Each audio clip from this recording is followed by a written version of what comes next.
Hello everyone.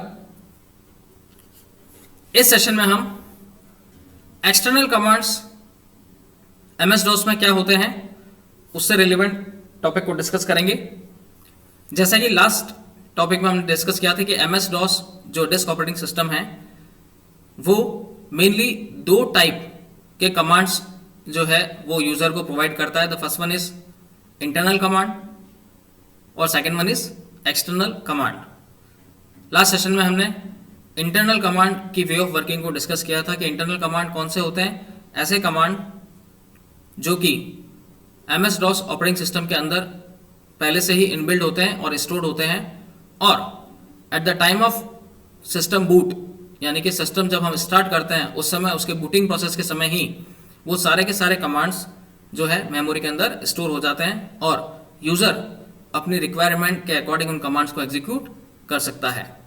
साथ ही साथ ये सारे के सारे इंटरनल कमांड्स एक फाइल के अंदर कंटेन रहते हैं और उस फाइल का नाम होता है command.com which contain the entire whole internal commands.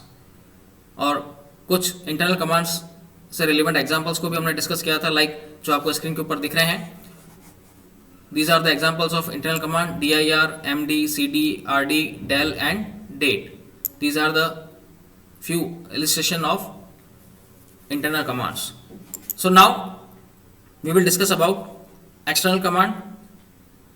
External command एक ऐसे कमांड्स होते हैं जो कि एक स्पेसिफिक स्मॉल प्रोग्राम्स की फॉर्म में होते हैं। ये सारे के सारे स्मॉल प्रोग्राम्स जो कि सिस्टम की हार्ड डिस्क के अंदर स्टोर रहते हैं और यूजर की रिक्वायरमेंट के अकॉर्डिंग ये कमांड्स डॉस के थ्रू हम इन्हें एक्सेस कर सकते हैं। यानी कि जब भी यूजर को इन एक्सटर्नल कमांड्स की रिक्वायरमेंट होती है तब डिस्क ऑपरेटिंग सिस्टम इन छोटे छोटे प्रोग्राम्स को जो कि कमांड्स की फॉर्म में होते हैं उन सभी प्रोग्राम्स को यूजर की रिक्वायरमेंट के अकॉर्डिंग उन्हें रन करता है और रन कर कर उन्हें एग्जीक्यूट करता है।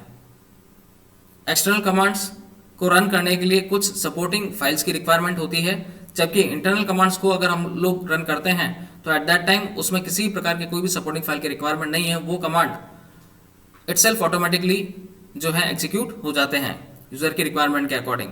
बट एक्सटर्नल कमांड जो हैं वो हार्ड डिस्क के अंदर स्टोर रहते हैं तो उन्हें रन करने के लिए एग्जीक्यूट करने के लिए कुछ सपोर्टिंग फाइल्स की रिक्वायरमेंट होती है, इसीलिए इन्हें एक्सटर्नल कमांड्स कहा जाता है जो कि डॉस के अंदर इनबिल्ड नहीं होते हैं, इसीलिए इन्हें एक्सटर्नल कमांड कहा गया है। ये कमांड्स स्मॉल प्रोग्राम्स की फॉर्म में होते हैं और सिस्टम की हार्ड डिस्क के अंदर जो है स्टोर रहते हैं। यूजर इन कमांड्स को डॉस के थ्रू रन करवा सकता है। जब भी हमें इन्हें रन कराना होता है तो डॉस इन स्मॉल प्रोग्राम्स को रन करता है और रन करने के बाद इनके थ्रू उन स्पेसिफिक कमांड्स को एग्जीक्यूट करता है। बट एक्सटर्नल कमांड्स को रन करने के लिए कुछ स्पेसिफिक सपोर्टिंग फाइल्स की रिक्वायरमेंट भी होती हैं। कुछ एग्जांपल्स हैं एक्सटर्नल कमांड्स के जो कि है like format, xcopy and backup. Format command is mainly used to format our disk like C drive, D drive, E drive, whatever it may be anything, but we know that कि C drive ऐसी drive है जिसमें हमारा operating system जो है वो installed होता है तो हमें उसे फॉर्मेट नहीं करना चाहिए। D ड्राइव या E ड्राइव जो कि हार्ड डिस्क के पार्टीशंस होते हैं उनको यूजर अपनी रिक्वायरमेंट के अकॉर्डिंग फॉर्मेट कर सकता है।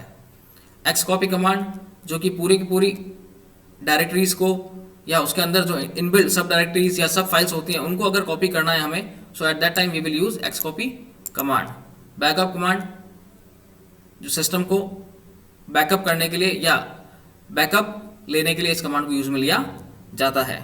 तो स्पेशली एक्सटर्नल कमांड्स कौन से होते हैं? ऐसे कमांड्स जो एमएस डॉस में इनबिल्ट नहीं होते हैं, वो सिस्टम के हार्ड डिस्क ड्राइव के अंदर स्मॉल प्रोग्राम्स की फॉर्म में स्टोर रहते हैं और कमांड जो भी हमें एग्जीक्यूट करना है डॉस उन स्मॉल प्रोग्राम्स को रन करता है और रन करने के बाद में उन कमांड्स को हम यूज में ले सकते हैं। बट इन कमांड्स को यूज में लेने के लिए हमें कुछ सपोर्टिंग फाइल्स की रिक्वायरमेंट होती है और उनके थ्रू ही हम कमांड्स को यूज में ले सकते हैं।